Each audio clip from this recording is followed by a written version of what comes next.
بہت سارے ایکٹیوسٹ وغیرہ جو ان موضوعات کو نہیں جانتے اور وہ ایسے ہی ان مولویوں کے ہاتھ میں کھیل بنے ہوئے ہیں، اور اس کو ہم تفصیل سے ڈسکس کریں گے۔ آج تو ہم فقط جو شیرانی صاحب نے جس کتاب کا ذکر کیا اس کو ہم ڈسکس کر کے آپ کے سامنے رکھتے ہیں تاکہ پتہ چلے کہ امامت واقعی اہل بیت علیہم السلام یا خلافت واقعی اہل بیت علیہم السلام، کیونکہ مولا امیر المومنین علیہ السلام خلیفہ بھی تھے اور امام بھی تھے، یعنی خلیفہ رسول اللہ صلی اللہ علیہ وسلم بلا فاصلہ اور امت مسلمہ کے امام بھی تھے۔ اور یہ جو امامت ڈسکس کی جا رہی ہے کتب کلامی اہل سنت میں، یہ کیا ہے یہ ہمارے مومنین کو بھی پتہ ہونی چاہیے۔ خصوصاً ہماری گزارش ہے اس لاہور کے مدرسے والوں سے کہ کوئی علمی کام کریں، اہل بیت کا دفاع کریں، اور یاد رکھیں کہ اس قسم کے امامت اگر رائج کرنی ہے پاکستان میں، ایسی امامت، یہ والی امامت کی جس کا ہم ابھی ذکر کرنے والے ہیں، جس کا ذکر شیرانی صاحب نے کیا اور اس میں عقائد نصفی میں اس کا ذکر ہوا، اس امامت سے 1000 درجے بہتر شرق و غرب کی کافر حکومتیں ہیں۔ اور میں کسی کا نام نہیں لیتا، مومنین سے درخواست کروں گا کہ ٹی وی اینکرز اور ایکٹیوسٹ کو یہ آپ ای میل کر کے ضرور بھیجیں، اور اگر یہ پورا لیکچر نہیں بھیج سکتے تو اس کتاب کا جو ہمارا حوالہ ہے بھیجیں، انشاءاللہ یوٹیوب میں اس کو ہم ڈسکرپشن میں اس کی فوٹوز لگا دیں گے تاکہ امت مسلمہ اس فتنہ فساد سے محفوظ رہے۔ اب آپ کے سامنے ہے توضیح العقائد فی شرح العقائد۔ اصل میں یہ کتاب ہے کہ جس نے لکھنے والے ہیں وہ ہیں نصفی، اور پھر اس کی شرح کی ہے تفتزانی صاحب نے۔ اس وقت جو آپ کے سامنے یہ ہے مولانا اکرام الحق صاحب کی، اور یہ کتاب ہے وفاق المدارس اہل سنت کی۔ تو یاد رکھیں کہ وفاق المدارس کے نصاب میں یہ شامل ہے، اور تمام دیوبندی اور بریلوی اس کو پڑھتے ہیں، اور اس کا دار و مدار ہے ماتوریدی عقائد پر۔ حنفیوں کی یہ مخصوصاً تمام حنفیوں کے درمیان ہے، اور جتنی مشکلات اس وقت دہشت گردی کی صورت میں نظر آ رہی ہیں اسے ہم تفصیل سے اگلی نشست میں اور بیان کریں گے دیگر حوالوں کے ساتھ، کیونکہ اس وقت ہم صرف اس کتاب کو ڈسکس کر رہے ہیں، اور آپ کے سامنے اس وقت اس کا انڈیکس ہے، اور انڈیکس کو اگر آپ دیکھیں تو پہلی ہیڈنگ ہے امام فسق کی وجہ سے معزول نہیں ہوگا، دوسری ہیڈنگ ہے اہل سنت و جماعت کے نزدیک ہر نیک اور بد کے پیچھے نماز پڑھنا جائز بشرطے کہ اس کا فسق کفر کی حد تک نہ پہنچا ہو، یعنی شراب پیے، فاسق و فاجر و زانی ہو، شرابی ہو، چائلڈ ایبیوز کرے مسجد میں، کوئی حرج نہیں ہے ان کے حساب سے، بس وہ کوئی اللہ کا انکار نہ کرے، رسول اللہ کا انکار نہ کرے، باقی جو ہے وہ ان کے نزدیک چلے گا۔ اب آپ کے سامنے ہے صفحہ نمبر 494، اور یہاں پر اصل ہیڈنگ ہے، اور اللہ کا شکر ہے کہ اس کو ہم تقریباً 15 سال پہلے بھی پڑھ چکے، ہمارے جو ریکارڈز ہیں عقائد کے اگر آپ لیکچرز دیکھیں تو وہاں پر بھی ڈسکس کر چکے۔ ایک واقعہ میں تیزی سے بیان کرتا چلوں کہ جس وقت میں 6 یا 7 کلاس میں تھا تو ایک خبر آئی تھی کہ پنجابی فلموں کے ایک ایکٹر کہ جو دنیا میں اب نہیں رہے، کہ اللہ ان کی بخشش فرمائے، ان کے درجات کو بلند فرمائے، ان گناہوں کو معاف فرمائے، ان کے گھر میں نماز تراویح ہوتی تھی اور لوگ شرکت کرتے تھے۔ تو 7 یا 6 کلاس میں جب میں تھا اور جب میں نے یہ دیکھا تھا تو اس وقت جب کہ میں مذہبی بھی نہیں تھا، مجھے معلومات بھی نہیں تھی، لیکن اتنا پتا تھا کہ نماز ہوتی ہے کسی دیندار آدمی کے پیچھے، اور اتنا پتا تھا کہ جو اچھا ہو، حتیٰ لفظ عادل کی بھی ہمیں اس وقت کوئی معرفت نہیں تھی کہ عدل کیا ہے، عادل کیا ہے، لیکن پتا تھا شریف آدمی ہو۔ تو اس وقت بھی میں سوچتا تھا کہ یہ جو لوگ نماز پڑھنے گئے، یہ ایکٹروں کو دیکھنے گئے، کیونکہ ایسوں کے پیچھے نماز تو ہو نہیں سکتی، خیر اللہ ان کی مغفرت فرمائے۔ تو لیکن جب میں نے 15 سال پہلے، شاید 20 سال پہلے عقائد نصفی پڑھی تو اس دن مجھے اپنے اوپر ہنسی آئی کہ میں کتنا حسن ظن رکھ رہا تھا علماء اہل سنت سے، اور اب پتہ چلا کہ نہیں، ان کے ہاں تو ہر فاسق اور فاجر کے پیچھے نماز ہو سکتی ہے، اور وہ ایکٹر کہ اللہ ان کی مغفرت فرمائے پنجابی فلموں کے ہیرو تھے، وہ قطعاً اہل سنت کے لاکھوں علماء سے بہتر تھے۔ اب آپ کے سامنے یہ ہے وَلَا يَنْعَزُلُ الْإِمَامُ بِالْفِسْقِ أَيْ خُرُوجْ عَنْ طَاعَةِ اللَّهِ، کہ اب اس کا ترجمہ کیا ہے، اور امام فسق کی وجہ سے معزول نہیں ہوگا، یعنی اللہ تعالیٰ کی اطاعت سے خارج ہو جانے کی وجہ سے۔ یعنی اگر کوئی امام ہے، یا امام سے مراد امام جماعت نہیں ہے، یا امام سے مراد ہے امام مسلمین، یہ بھی یاد رکھیں،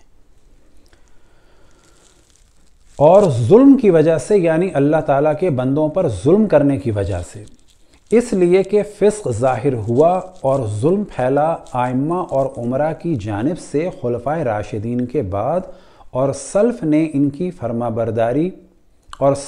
فرما برداری کرتے تھے اور ان کی اجازت سے جمعہ اور عیدین کی نمازیں قائم کیا کرتے تھے، اور ان پر خروج یعنی بغاوت کو جائز نہیں سمجھتے تھے، اور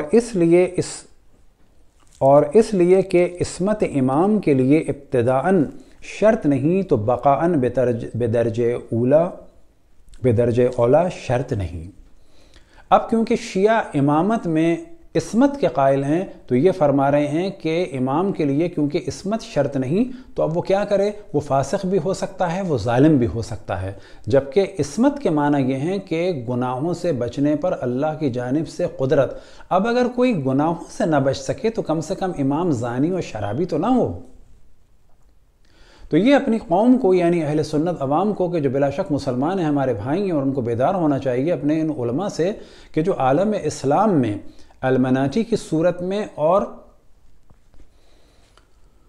فری میسن کی صورت میں ایک مافیا کی طرح سے ہیں کہ جو اسلام کی جڑوں میں بیٹھ گئے اسلام کو بدنام کرنے کے لیے۔ اور یہ کتاب انٹرنیٹ پہ بھی آپ کو مل جائے گی، اور آپ بازار سے جا کے اس کو خریدیں اور اس کو ٹی وی پہ لا کے ڈسکس کریں۔ اس کے بغیر آپ دہشت گردوں کی دہشت گردی کو کنٹرول نہیں کر سکتے، اور اگلی قسم میں انشاءاللہ وہ طریقہ بھی بتائیں گے کہ ان مولویوں سے کس طرح سے آپ فتویٰ دلوائیں۔ اب یہاں پر اگلی ہیڈنگ ہے کیا، وقولہ ولا ينعزل الامام بالفسق۔ یہاں سے ماتن یہ فرما رہے ہیں کہ امام فسق مثلا شراب نوشی اور زنا وغیرہ کی وجہ سے اللہ تعالیٰ کے بندوں پر ظلم کرنے کی وجہ سے معزول نہیں ہوگا۔ اس پر شارح علامہ تفتزانی نے 2 دلیلیں پیش کی ہیں۔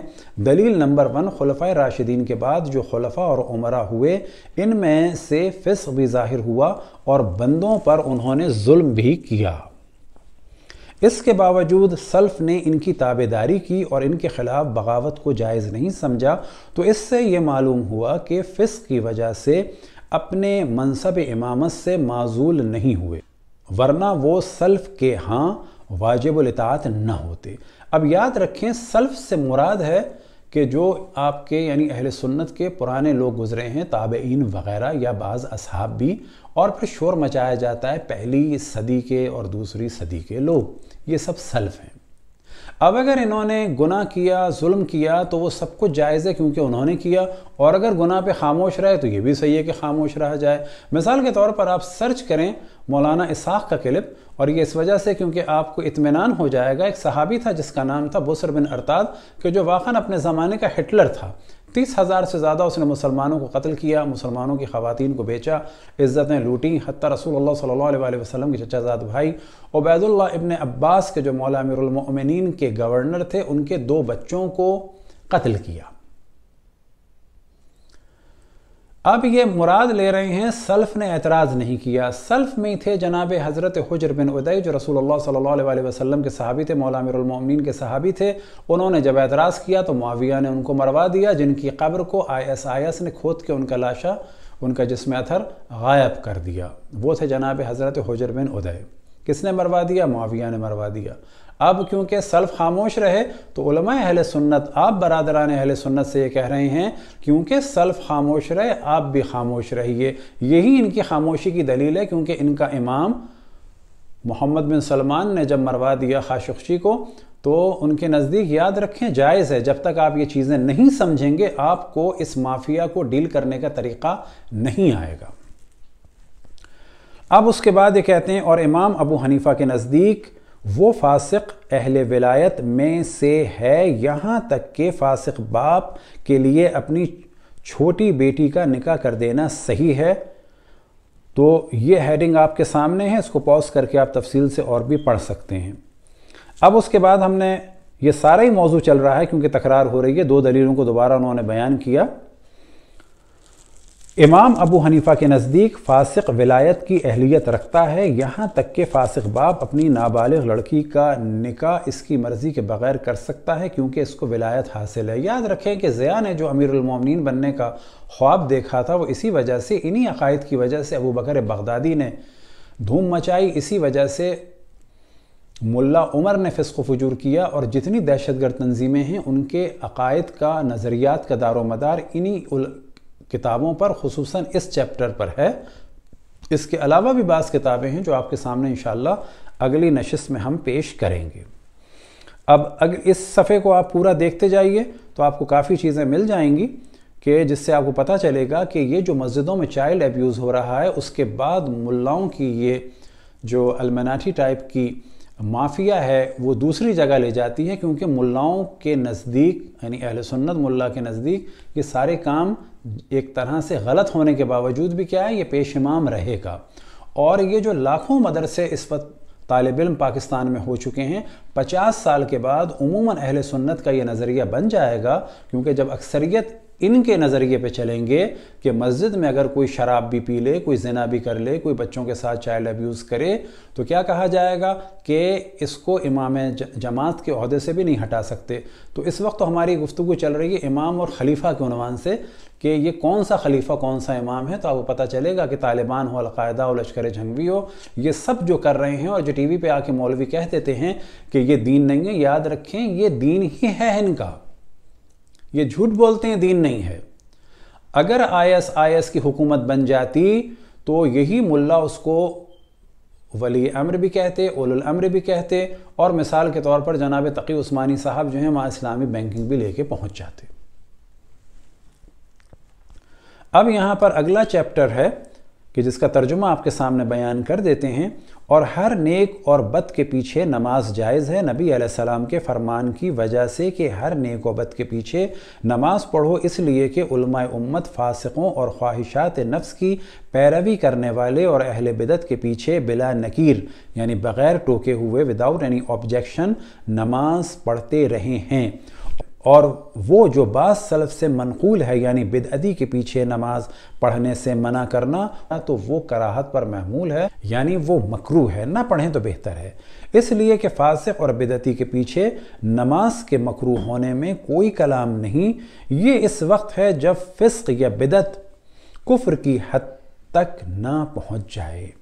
بس اب اگر میں تو کہتا ہوں کہ چاہے زرداری ہوں، چاہے نواز شریف ہوں، چاہے عمران خان ہوں، چاہے ہماری پاک فوج ہو، چاہے حتیٰ جج ہوں کہ جو واقعاً انٹیلیجنٹ ہوتے ہیں لیکن ان کو نہیں معلوم ان مولویوں کے یہ گر کہ جو ایک ٹیلی گرافیکل گفتگو کرتے ہیں، اور یہ ساری دہشت گردی اسی وجہ سے ہے کہ ہمارے عام طور پر جو انٹلیکچوئل ہیں وہ ان کتابوں کو نہیں پڑھتے۔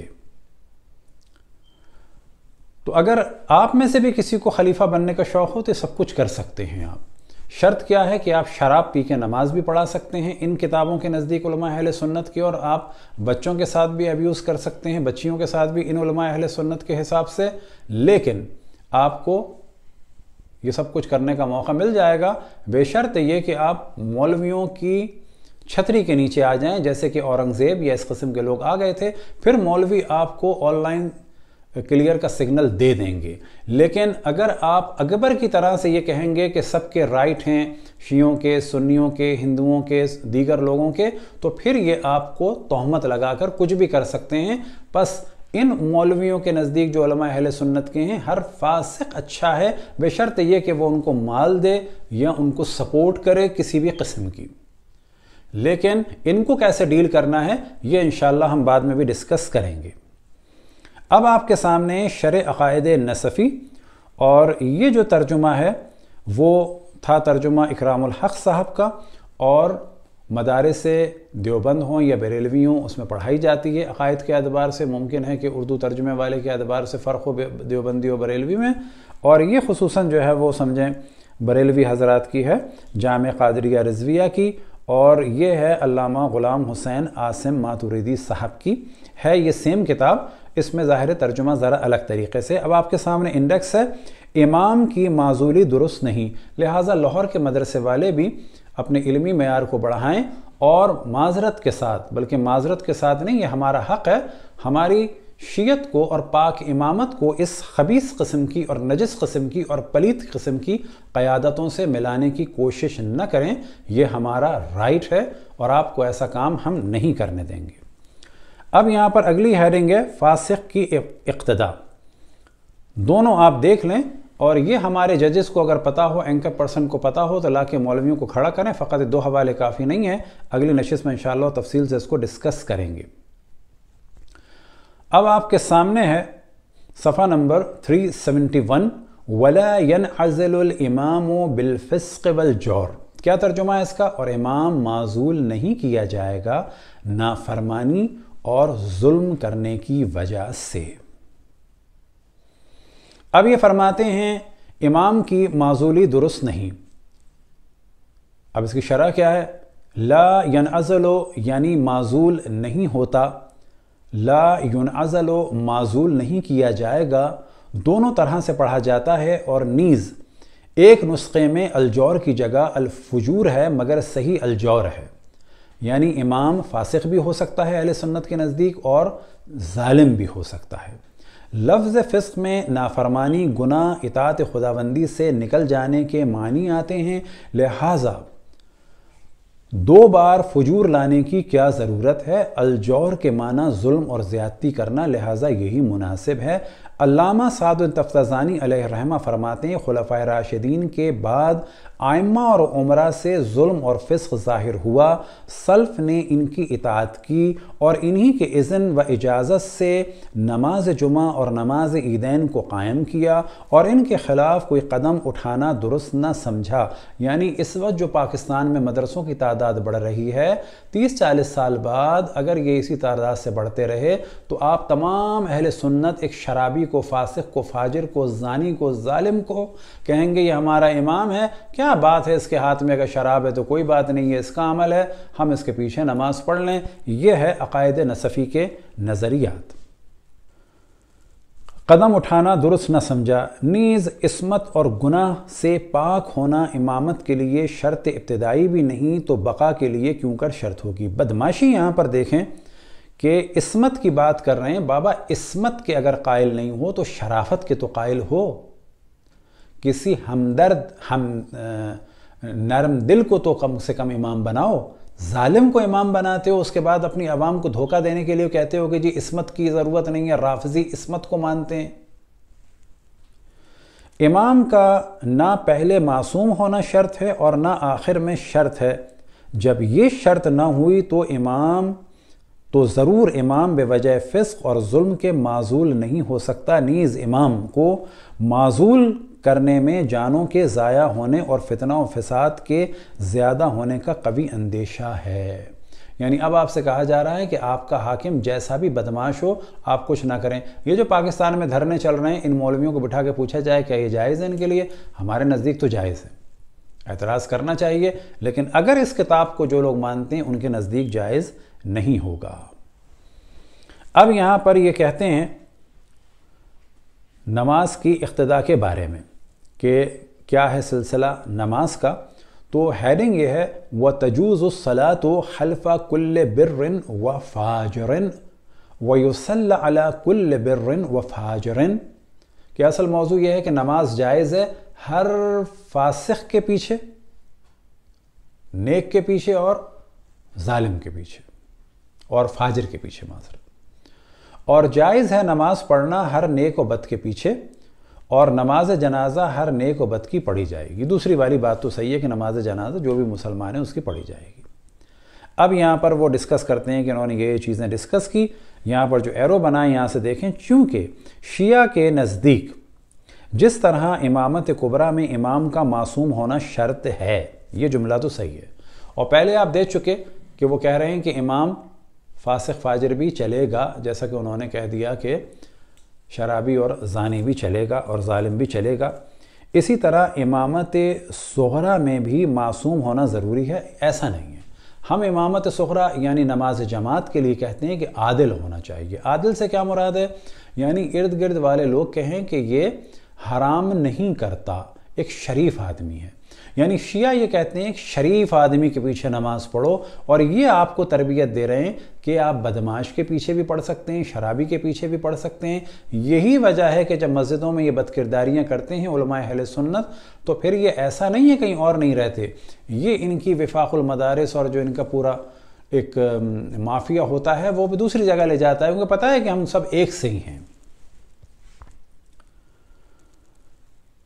اور خوارج کے نزدیک فاجر گناہگار کافر ہیں، لہٰذا اس کی اقتداء میں نماز جائز نہیں۔ اس لیے امام نصفی فرماتے ہیں کہ ہر گناہگار مسلمان کی اقتداء میں نماز درست ہے اور ہر گناہگار میت پہ نماز جنازہ پڑھنا بھی جائز ہے۔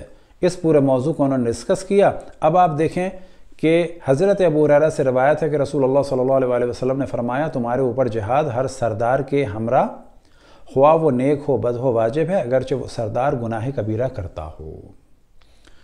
یہی وہ تربیت دی گئی کہ معاویہ ہو، اس کے فوجی ہوں، یہ سب کے سب صحیح ہیں۔ اسی طریقے سے آٹومن امپائر کے سارے غنڈے صحیح ہیں، جبکہ آٹومن امپائر میں ایک بدترین چیز تھی، گناہ تو کرتے ہی تھے لیکن ایک بدترین گناہ یہ تھا کہ اگر آپ جا کے تحقیق کریں کہ عام طور پر یہ اپنے خاندان کے مردوں کو مروا دیتے تھے، شہزادے عام طور پہ گھبراتے تھے۔ یہی نیک کام کیا تھا مولویوں کی امبریلا میں اورنگزیب نے کہ اپنے بھائیوں کو مروا دیا اور باپ کو قید کر دیا، پھر مولویوں نے اس کو ولی اللہ بنا دیا۔ تو یہ سب کچھ جو گیم ہوا ان کتابوں کی وجہ سے ہوا، اور یہ کتابیں جو ہیں کوئی نئی نہیں ہیں۔ اور تم پر نماز ہر مسلمان کے پیچھے واجب ہے، خواہ وہ نماز پڑھنے والا نیک ہو یا بد، اگرچہ گناہ کبیرہ کرے۔ گناہ کبیرہ یعنی زنا ہو گیا، لواط ہو گیا، شراب ہو گیا، قتل ہو گیا، اور جتنے گناہ کبیرہ ہیں وہ اہل سنت علماء آپ کو یہ درس دے رہے ہیں کہ آپ کی مسجد کا امام جماعت جو بھی کر رہا ہو آپ اس کے پیچھے نماز پڑھیں، آپ فقط اس کے پیچھے نماز پڑھیں اور اس کے خرچوں کو اٹھائیں۔ لہٰذا اگر آپ ان کتابوں کو مانتے ہیں برادران اہل سنت کے، قطعاً وہ مسلمان ہیں اور ان کو ہم بڑا مظلوم سمجھتے ہیں، کیونکہ وہ ان فاسقوں کے ہاتھ میں کھیل بنے ہوئے ہیں، اور وہ فاسق سنی مولوی جو ہیں عموماً جو ہیں، ہم سب کو نہیں کہتے، وہ ان کو اہل بیت سے دور رکھتے ہیں، حتیٰ نواز رسول کے ذکر پر پتھر پڑواتے ہیں ہمارے انمعصوم برادران اہل سنت سے۔ علماء امت فاسقوں، خواہش پرستوں اور بدعتی قسم کے لوگوں کے پیچھے نمازیں پڑھا کرتے تھے بغیر کسی نکیر کے، یعنی علماء ایسا کرتے تھے اور سلف ایسا کرتے تھے۔ اور جو کچھ بعض سلف نے نماز کو بدعتی کے پیچھے ممنوع فرمایا تو وہ کراہت پر محمول ہے، اور اس کے مکروہ ہونے میں کوئی کلام نہیں، اور مکروہ نماز اس وقت ہوگی جب فاسق اور بدعتی حد کفر تک نہ پہنچ گیا ہو، اور اگر اس کا فسق و بدعت حد کفر تک ہو تو پھر نماز کے عدم جواز میں کوئی کلام نہیں، اور شک و شبہ نہیں کہ ان کی اقتداء میں نماز ہرگز جائز نہیں۔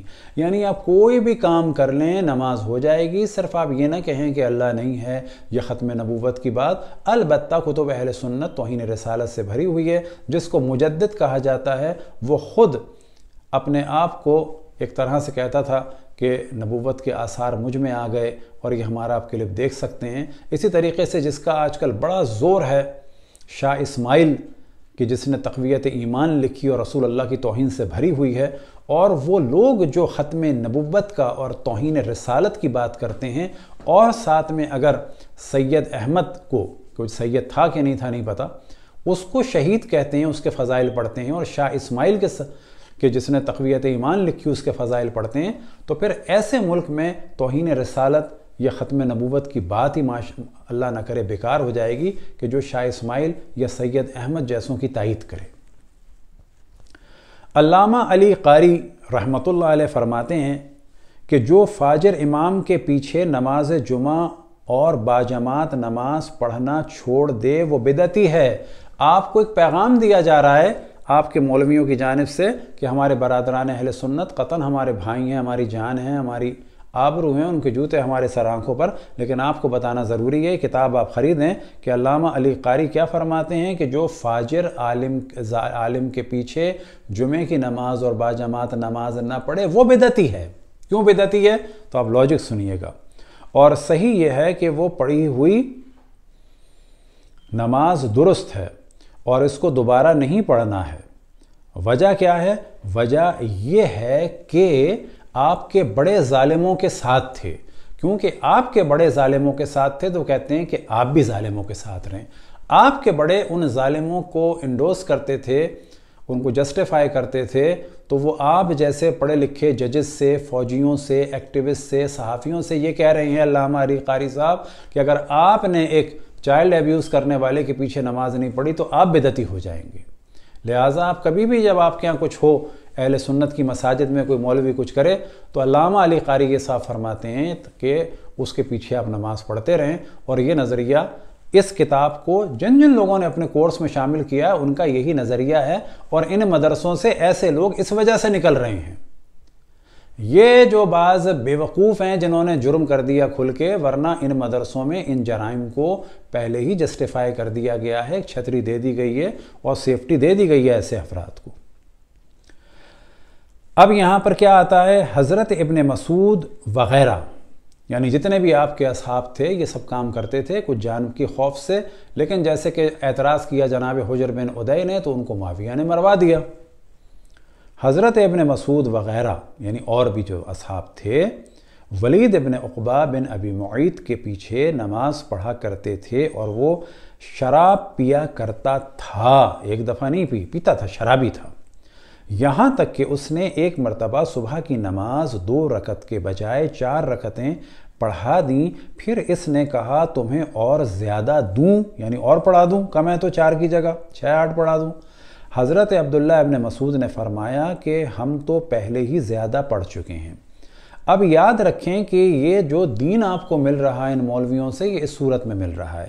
اب کیا کہا جائے گا؟ دیکھیں ان کے آپ گیم کو سمجھنے کے لیے آپ کو ان کی چیزیں پڑھنی پڑیں گی.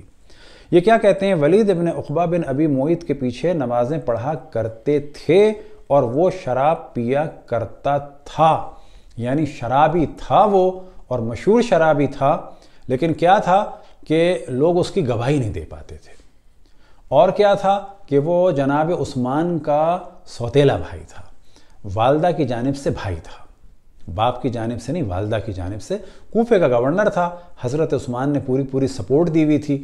بس اب کیا کہا جائے گا آپ کے علم کلام میں کہ خلیفہ اپنے بھائی کو، چاہے وہ زانی شرابی ہو، اس کو سپورٹ کر سکتا ہے. تو یہاں پر بھی یہی ہو رہا ہے، وہ شراب پیا کرتا تھا اور لوگ نماز پڑھا کرتے تھے. بس کیونکہ وہ شراب پیا کرتا تھا تو اہل سنت کا امام جماعت پی سکتا ہے، اور آپ سے کہا جا رہا ہے کہ آپ اس کے پیچھے نماز پڑھا کریں. یہ خریدیں کتابیں آپ، عقائد نصفی کی بہت شروعات ہیں. اہل سنت نوجوانوں کو چاہیے جائیں خریدیں اور اس کے بعد دیکھیں ہم کافر ہیں یا نہیں، ہمیں چھوڑ دیں. اب تو ڈسکس یہ کرنا چاہیے کوئی مسلمان ہے بھی یا نہیں ہے، اور اگر ڈسکس کرنا چاہیے بڑا کافر کون ہے.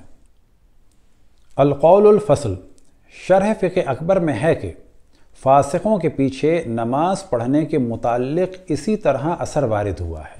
یعنی شرح فقہ اکبر میں بھی یہی ہے کہ آپ فاسقوں کے پیچھے بھی نماز پڑھا کریں، اور نہیں پڑھیں گے تو آپ بدعتی ہوں گے، کیونکہ آپ کے بڑے تو پڑھتے رہے، کیونکہ پڑھتے رہے تو آپ بھی کریں. اور اگر آپ نہیں پڑھیں گے تو رافضی ہو جائیں گے، کافر ہو جائیں گے. کیوں کہ اہل بیت نے ہمیشہ ظالموں کی مخالفت کی.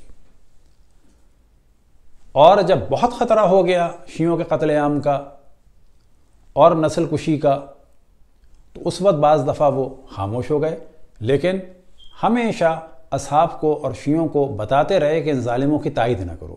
شیعہ ہمیشہ ان فاسقوں کے مقابلے میں آج کل کے جیسے ایکٹیوسٹ ہوتے ہیں، ساری دنیا میں بادشاہ سے نہیں ڈرتے، شیعہ اصل میں ایسے تھے. اب اتفاق سے ہمارے بعض مدرسوں کی کانفرنسوں کے ذریعے سے ایسی امامت آ جائے گی، اللہ نہ کرے، اور انشاءاللہ آنے نہیں دیں گے ہم.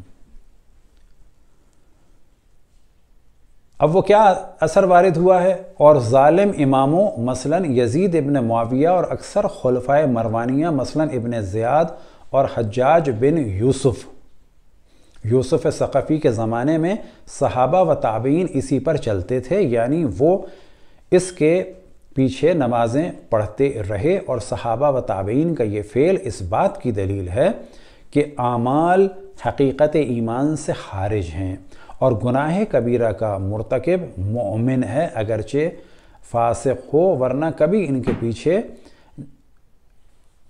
کبھی نماز ان کے پیچھے جائز نہ ہوتی. یعنی آپ کو یہ پیغام دے رہے ہیں کہ جیسا بھی آدمی ہو اس کے پیچھے نماز پڑھیں، کیونکہ آپ کے بڑوں نے یہی کام کیا، اصحاب نے اور تابعین نے، اور ہم ان چیزوں کی مخالفت کرتے رہے، لہذا قتل کیے جا رہے ہیں. اور پھر اس کے بعد اگلی اس میں آپ دیکھیں کہ وہاں پہ بھی یہی آتا ہے برن کل برن و فاجرن، اور ہم ہر ایک نیک اور بد اہل قبلہ کی اقتداء میں نماز ادا کرنے کو درست سمجھتے ہیں۔ انشاءاللہ اس کے بعد تفصیل سے اور کتابوں کے ساتھ یہ جو دہشت گردی کا ماحول ہے یہ کیوں پھیلا، کیسے پھیل رہا ہے، مولوی کس طرح سے فوج کو بے وقوف بنا رہے ہیں، ججوں کو بے وقوف بنا رہے ہیں، حکومت کو بے وقوف بنا رہے ہیں۔ یاد رکھیں کہ اگر اہل سنت بیدار نہ ہوئے تو یہ جس طرح سے پاکستان میں مولوی بڑھ رہے ہیں، مدرسے بڑھ رہے ہیں، شدت بڑھ رہی ہے، اس کے ذریعے سے دین نہیں بڑھے گا بلکہ لوگ دین سے نکل جائیں گے، ایتھیسٹ ہو جائیں گے، کیونکہ اگلی نسلیں ان کتابوں کو ضرور دیکھیں گی، خصوصاً ہماری اس گفتگو کے بعد۔ وصلی اللہ علی محمد وآلہ الطاہرین۔